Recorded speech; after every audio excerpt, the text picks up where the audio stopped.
বউটা আমার গতকালকে ঢাকা থেকে চিকিৎসা করে আসার পরে একটা পরীক্ষা বাকি ছিল খালি পেটে। তো আমাদের ব্রাহ্মণবাড়িয়া মেন জেলার মধ্যে যাইতে হলে 3-4 ঘন্টা সময় লাগে আমাদের থানার থেকে। তো ওইখানে গেল, পরীক্ষা করলো, করে আজকে চলে আসতেছে। তবে বউটার একটা কথা বলি, স্বামী হিসাবে দূরে থাকতে পারি, তবে একটা কথা মনে রেখো, সবসময় তোমার পাশে আছি, মনোবল টাইট রাখবা। আরে আমি তো আছি ইনশাআল্লাহ, টাকা পয়সা তো দিতেছি, আরো দেবো, তোমার সাথে আছি। মনোবল সবচেয়ে বড় জিনিস, মনোবল টাইট রাখবা। এটা সবসময় বিশ্বাস করবা যে স্বামী একজন আছে। হাজার কষ্টের, হাজার পৃথিবীর সবাই যদি তোমার দূরে সরাই দেয়, আমি তোমার সাথে আছি, এটা মনোবল টাইট রাখবা ইনশাআল্লাহ। ওষুধ করে টাইম টেবিলে খাইবা, আর এই প্রবাসী স্বামী তোমার সাথে আছি।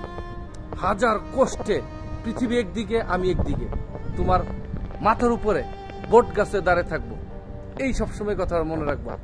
চিকিৎসা করতে থাকো, আমি আছি ইনশাআল্লাহ ইনশাআল্লাহ।